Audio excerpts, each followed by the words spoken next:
Hello everyone. सो आज हम अपना एक नया चैप्टर स्टार्ट करने जा रहे हैं। हम अभी तक एग्रीगेट चैप्टर देख चुके हैं कंक्रीट टेक्नोलॉजी का। हमने एग्रीगेट में उसकी सभी प्रॉपर्टीज़ के बारे में, सभी तरीके के उसके कैरेक्टरिस्टिक्स जो कंक्रीट को इफ़ेक्ट करते हैं, किस किस तरीके से इफ़ेक्ट करते हैं, हमने वो सारी चीज़ें समझी, पढ़ी और देखी। मेरे पास सभी चीज़ों के नोट्स हैं। अगर आपको वो नोट्स चाहिए तो आप मुझे मेरे बताए हुए मेल आईडी पर, जो कि info@silverlinetm.com, या मेरे व्हाट्सएप नंबर 9962587081 पर रिक्वेस्ट कर सकते हैं। मैं आपको मेल कर दूंगा। तो आज हम नया चैप्टर स्टार्ट करने जा रहे हैं, वो है सीमेंट। हम सीमेंट में सबसे पहले सीमेंट के बारे में जानेंगे, उसकी हिस्ट्री जानेंगे, उसको समझेंगे कि उसमें क्या क्या प्रॉपर्टीज़ होती हैं जिससे हम उसको सीमेंट बोलते हैं, कहाँ से आया, कैसे बनता है, हम तक कैसे पहुँचता है। फिर हम आगे उसके देखेंगे कि उसकी कितने प्रकार के वो सीमेंट होते हैं, उसकी क्या क्या प्रॉपर्टीज़ होती है और किस चीज़ से वो इफ़ेक्ट करता है। मैं आपको इसमें बता दूं कि दो ही तरीके के सीमेंट जनरली मार्केट में चलते हैं। अगर हम नॉर्मल सिचुएशन और कंडीशंस की बात करें, वो होता है पीपीसी, पोर्टलैंड पोजोलाना सीमेंट, और ओपीसी, ऑर्डिनरी पोर्टलैंड सीमेंट। तो हम ये दो के अलावा कुछ स्पेशल टाइप ऑफ सीमेंट भी पढ़ेंगे जो हमें स्पेशल कंडीशंस में काम आते हैं। मैं अपनी स्क्रीन शेयर करने जा रहा हूँ और फिर इससे हम सीमेंट चैप्टर स्टार्ट करेंगे। तो गाइस, ये है मेरी स्क्रीन जिसमें हम सीमेंट चैप्टर से स्टार्ट करने जा रहे हैं। तो अगर हम इसकी हिस्ट्री देखें कि सीमेंट कैसे आया, या सीमेंट के अलावा सीमेंटेशियस मटेरियल पहले कौन कौन सा यूज़ होता था, तो हम इसको एक बार देखते हैं। इजिप्टियंस जो होते थे वो यूज़ करते थे जिप्सम को जलाकर। जिप्सम को जलाकर जो मटेरियल निकलता था उसको as a cement material use करते थे। ग्रीक्स और रोमन्स जो थे वो लाइमस्टोन को जलाकर जो मटेरियल निकलता था, जो पाउडर फॉर्म निकलता था, उसकी ऐश को एज अ सीमेंटेशियस मटेरियल यूज़ करते थे। Greeks and Romans later started mixing volcanic ash and tuff, which was found near village Pozzoli in Italy. उसमें जो वॉल्केनिक ऐश और टफ उन्होंने मिलाना चालू किया, जो कि जनरली पॉजोली एक इटली में एक जगह थी, उसके पास उसकी जो ऐश मिलती थी, वो ऐश में भी सीमेंटेशियस एक इफेक्ट होता है, उसको मिक्स करके उन्होंने यूज़ करना स्टार्ट कर दिया। Later, the term pozzolana was given to any material having nearly same composition as a tuff or ash. Pozzolana material basically cementitious material होता है जो सीमेंट में मिक्स किया जाता है, जिससे उसकी प्रॉपर्टी आती है, सीमेंटेशियस प्रॉपर्टी आती है। Indians use through thorough mixing and long continued rhyming of lime motor, चूने का जो मसाला होता था, चूने की मिक्सिंग करते थे और चूने से हम जो जुड़ाई करते थे, जो हमारे पुराने समय में आपने कई बार सुना होगा कि हमारे यहाँ पे चूने की जुड़ाई होती थी, या फिर जो ईंटें होती हैं, ईंटों को पाउडर फॉर्म में कन्वर्ट करके उससे लाल कलर की एक मिट्टी बनाई जाती थी गीली करके, जिसको हम जुड़ाई के काम में लेते थे। तो एक वो इम्परवियस मोटार, एक स्ट्रांग मोटार होता था, और जनरली ब्लड हो गया, मिल्क हो गया, या लाड हो गई, ऐसी चीज़ें वर्केबिलिटी एजेंट्स का काम करती थी। हमने अभी वर्केबिलिटी देखी, जो उसकी फ्लोएबिलिटी होती है मसाले की या जो कॉन्क्रीट की, तो वो ये सारे प्रोडक्ट्स उसमें जो होते थे वैसे काम करते थे। ब्लड जनरली क्या होता है, एक हीमोग्लोबिन की बात करें, हीमोग्लोबिन एक अच्छा एयर कैरियर होता है, एयर के मूवमेंट को वो करता है, तो वो एक एयर एंट्रेनिंग एजेंट की तरह काम करता है, तो उससे वर्केबिलिटी को इंक्रीज करता है वो। ये नीचे लिखा भी है, haemoglobin is a powerful air entraining agent as a plasticiser. Plasticiser क्या होता है वो हम आगे समझेंगे। मैन्युफैक्चरिंग ऑफ पोर्टलैंड सीमेंट, ये चालू कैसे हुआ? इंडिया में पोर्टलैंड सीमेंट सबसे पहले आया 1904 में, चेन्नई में, मद्रास में, बट वो प्लांट फेल हो गया। उसके बाद 1912-1913 के बीच में Indian cement company limited setup हुई गुजरात में। इंडियन सीमेंट कंपनी लिमिटेड का नाम आपने कहीं और भी सुना होगा अगर आप आईपीएल देखते हैं तो। मैन्युफैक्चरिंग प्रोसेस किस तरीके से बनता है? Raw materials are required are calcareous material, जिसमें कैल्शियम होता है, कैलकेरियस मटेरियल लाइक लाइमस्टोन या फिर चॉक। एक कैलकेरियस मटेरियल होता है, एक आर्जिलेशियस मटेरियल होता है। आर्जिलेशियस मतलब जिसमें मिट्टी होती है, लाइक शेल और क्ले। इन दोनों मटेरियल को, जो कैल्शियम कैलकेरियस मटेरियल होता है, कैल्शियम रिच मटेरियल होता है और आर्जिलेशियस मटेरियल, इन दोनों को मिक्स किया जाता है पूरी तरीके से बारीक करके और बहुत अच्छे से मिक्स कर दिया जाता है, depending in a proportion depending on their purity and composition, and burned in a kiln at temperature of about 1300 degree to 1500 degree centigrade. 1300 से 1500 डिग्री सेंटीग्रेड पे उस मटेरियल को, जो बहुत ही पाउडर करके उसको पूरी तरीके से मिक्स कर दिया गया, उसका कंपोजिशन, उसकी प्योरिटी पे डिपेंड करता है कि उनका प्रोपोर्शन क्या होगा। और फिर उसके बाद जो मटेरियल होता है वो क्लिंकर फॉर्म में आ जाता है। हम इसको डिटेल में अभी देखेंगे क्योंकि इसमें दो प्रोसेस होती हैं, अलग अलग तरीके से होता है ये चीज़। फिर वो क्लिंकर में उसको ठंडा किया जाता है। क्लिंकर मतलब ऐसे पत्थर टाइप के बन जाते हैं, तो उनको फाइनली ठंडा किया जाता है। फिर उनको पीसा जाता है 3 से 5% जिप्सम को मिलाकर। जिप्सम क्या करता है कि उनकी जो फ्लैश सेटिंग होती है, मतलब एकदम से सेट ना हो जाए, जिप्सम उसकी सेटिंग टाइम को डिले करता है। तो हम इसको समझते हैं दो तरीके से प्रोसेस होती है। एक होती है वेट प्रोसेस जिसमें पानी का इस्तेमाल किया जाता है, एक होती है ड्राई प्रोसेस जिसमें एयर का इस्तेमाल किया जाता है। हम वो दोनों प्रोसेस को देखते हैं। There are two processes known as wet or dry, depending upon whether the mixing and grinding of raw material is done in wet or dry conditions. The wet process uses water for mixing. The slurry contains 30 to 35% of water, which requires more fuel, क्योंकि ultimately उसे ठंडा करके उसे सुखाना पड़ता है, तो उसे में फ्यूल ज़्यादा लगता है।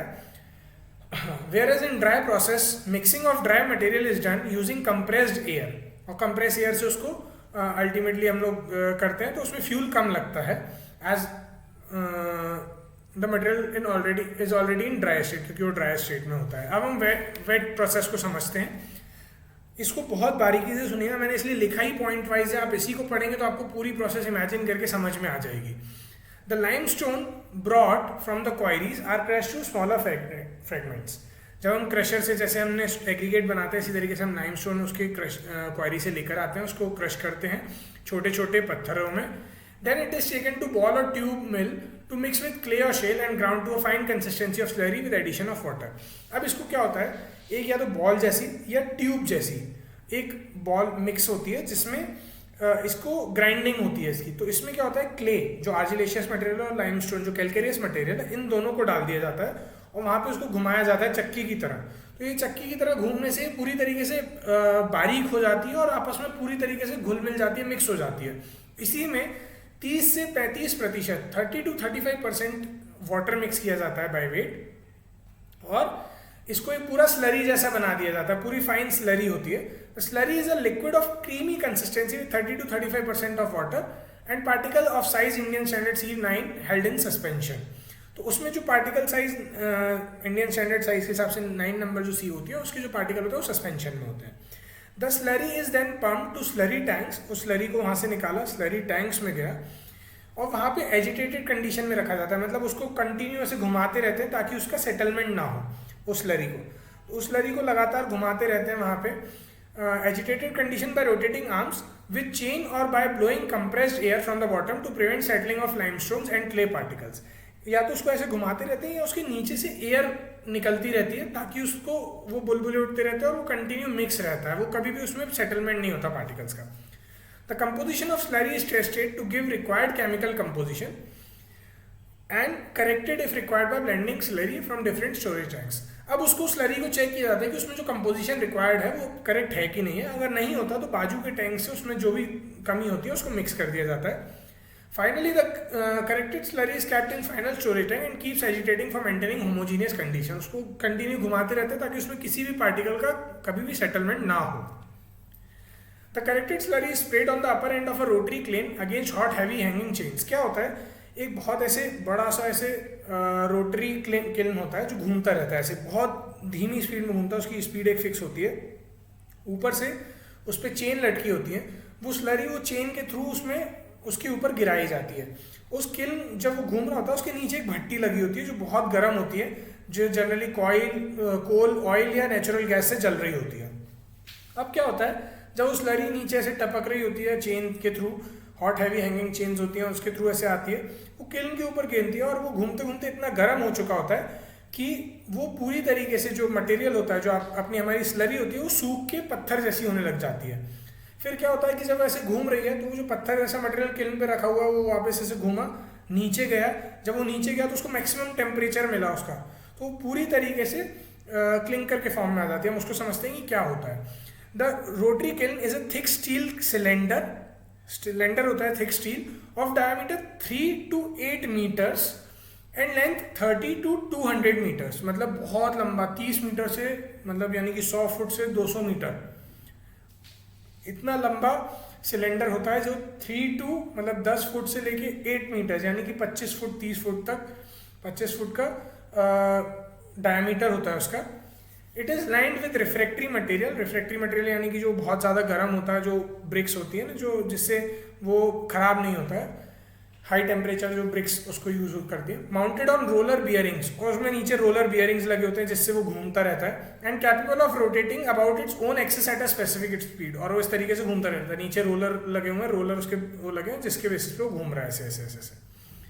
The slurry on being spread against a hot surface of flexible chain loses moisture and become flakes. जब स्लरी उसके ऊपर गिरी, इतना गर्म होता है कि वो एकदम से मॉइस्चर लूज कर जाती है और फ्लेक्स मतलब हमारी राख जैसे वो कन्वर्ट हो जाते हैं और पत्थर जैसे बनने लग जाते हैं। These flakes peel off and fall on the floor. The rotation of rotary kiln causes the flakes fall from upper end to lower end, subjecting itself to higher and higher temperature. जैसे वो rotary kiln में घूमते हैं flakes और वो और गर्म होते जाते हैं। The kiln is already fired at the lower end, और नीचे से आग जल रही होती है, फ्यूल होता है कोल, ऑयल या नेचुरल गैस, और वो ultimately by the time the material rolls down to the lower end of rotary kiln, जब ऊपर से ऐसे पूरा मटेरियल नीचे घूम कर जाता है, the material undergoes a series of chemical reactions. उस बीच में उसमें क्योंकि एकदम से गर्म हुआ होता है तो टेम्परेचर के कारण उसके अंदर इंटरनल केमिकल रिएक्शंस होती हैं, जिससे वो पूरा जो उसके अंदर जो भी मटेरियल होता है, रॉ मटेरियल होता है, जैसे कि उसमें सिलिका, लाइम, जो हमारा लाइम स्टोन का जो पार्ट होता है, वो पूरा फ्यूज हो जाता है। फ्यूज यानी कि वो एक पूरा कह सकते हैं वहाँ पे, क्योंकि टेम्परेचर बहुत ज़्यादा होता है, where the hottest part of the kiln, where the temperature is about 1500 degree centigrade, about 20 to 30% of the material gets fused. तो 1500 डिग्री टेम्परेचर तक पहुंचने तक उसका जो पूरा मटेरियल होता है वो आपस में फ्यूज हो जाता है, केमिकल रिएक्शंस अंडरगो कर जाता है और एक सीमेंटेशियस मटेरियल में कन्वर्ट हो जाता है। तो अब this fused mass is into nodular form of size 3 mm to 20 mm known as clinker. अब क्या होता है कि जो ये फ्यूज्ड मास है, जो लाइम, सिलिका और एल्यूमिना जो हमारा है, ये जो आपस में कंबाइन होकर केमिकल रिएक्शन करके जो इन्होंने कंपाउंड्स बना लिए हैं, ये बेसिकली पत्थर एक नॉड्यूलर फॉर्म यानी कि छोटे छोटे पत्थर के फॉर्म में हम बोल सकते हैं, 3 mm से 20 mm के साइज के होते हैं। इन्हीं को हम क्लिंकर बोलते हैं। The clinker is then cooled in a rotary cooler under control conditions. Clinker को फिर एक रोटरी कूलर में डाला जाता है, जहाँ पे अल्टीमेटली उसको ठंडा होने के लिए रखा जाता है। जब वो पत्थर जैसे जो क्लिंकर हैं वो जब ठंडे हो जाते हैं, फिर हम उनको साइलोज में जमा कर देते हैं। साइलोज एक ऐसा वाटर टैंक जैसा एक होता है, उसमें जब रखते हैं उसमें अलग अलग कंपार्टमेंट्स होते हैं। उसमें क्या होता है, साइलोज में सब कुछ जमा कर दिया जाता है। फिर वहाँ पे बॉल मिल होती है। बॉल मिल यानी कि उसमें बॉल्स होती हैं बड़ी बड़ी, मतलब अलग अलग कंपार्टमेंट्स होते हैं, उनमें अलग अलग साइज की बॉल्स होती हैं। मटेरियल को हर कंपार्टमेंट से गो थ्रू करना होता है और वहाँ पे वो बॉल्स उसको घूम घूम के उसको क्रश करती हैं। तो जैसे मिक्सी का जैसे अल्टीमेटली हमारा वो फंडा होता है। तो उसको साइलोज में स्टोर किया, और जो हमारा क्लिंकर होता है वहाँ पे बॉल मिल में वो उसको पीसा जाता है। फिर अलग अलग कंपार्टमेंट्स में बॉल मिल्स में उसको क्रश होता जाता है। वो क्रश होते होते बिल्कुल जब रिक्वायर्ड साइज में आ जाता है, फिर उसको उसके साथ में 3 से 5% जिप्सम भी क्रश किया जाता है और उसको ग्राउंड करके मतलब पीस के पूरी तरीके से बहुत अच्छे से मिक्स कर लिया जाता है, ताकि जिप्सम जो होता है वो उसका सेटिंग को डिले करता है। क्योंकि क्या होता है, ये इतने हाईली रिएक्टिव फॉर्म में पहुंच चुका होता है मटेरियल कि अगर इसमें ज़रा सा भी पानी आया तो तुरंत मतलब with in minutes, with in seconds वो सेट हो जाएगा। तो जिप्सम इसके सेटिंग टाइम को थोड़ा सा डिले कर देता है। जो हमारा इनिशियल सेटिंग टाइम होता है वहाँ तक हम उसको करते हैं, तो 3 से 5% जिप्सम में वो हो जाता है। A ball mill consists of several compartments charged with progressively smaller hardened steel balls. The particles crushed to the required fineness are separated by currents of air and taken to storage silos for packing. तो जो particles होते हैं वो जब required fineness में आ जाते हैं तो उसमें कंप्रेस्ड एयर के थ्रू उनको स्टोरेज साइलोज में ले जाया जाता है और वहाँ पर फिर वो अल्टीमेटली पैकिंग के लिए रेडी हो जाते हैं। हमारी नेक्स्ट प्रोसेस है ड्राई प्रोसेस। बिल्कुल 2 copy same material same format है, बस इसमें जहाँ पे हम इनिशियली पानी मिलाते हैं वहाँ पे पानी नहीं मिलाया जाता। तो हम इसको पढ़ते हैं। Sorry. In this process the raw materials are crush dry. इनको जब वहाँ पे हमने स्लरी में किया था, यहाँ पे पूरा ड्राई को क्रश किया, जो आर्जिलेशियस और कैलकेरियस मटेरियल है उसको मिक्स किया, वहाँ पे उसको पूरी तरीके से क्रश किया and fed in correct proportions into grinding mill where they are ground to a very fine powder. Correct proportion में लाके उसको फाइनली ग्राउंड कर दिया, फाइनली पीस दिया बहुत बारीक पाउडर में। It is then further blended to its right composition and thoroughly mixed by means of compressed air. फिर जो हमें करेक्शंस करने होते हैं उसका प्रोपोर्शंस में जो भी हमें करेक्शंस करने थे हमने कर दिया, और फिर उसको मिक्स कैसे किया जाता है कि सभी तरफ से बहुत तेज़ कंप्रेस्ड एयर फेंकी जाती है। तो जब इतनी तेज़ कंप्रेस्ड एयर आती है तो जो बारीक पिसा हुआ जो मटेरियल होता है वो एक तरीके से स्लरी की तरह ही काम करने लग जाता है और पूरी तरीके से मिक्स हो जाता है। The aerated powder tends to behave almost like liquid and in about 1 hour of aeration a uniform mixture is obtained. और 1 घंटे के तकरीबन में एक यूनिफॉर्म मिक्स बन जाता है। It is then further sieved and fed into a rotating disc called granulator. इसको फिर फर्दर सीव किया जाता है, मतलब उसको सीविंग आप जैसा भी समझ गए होंगे कि उसको अलग अलग उसमें साइज में, and fed into a rotating disc called granulator. फिर उसको ग्रैन्युलेटर में डाला जाता है।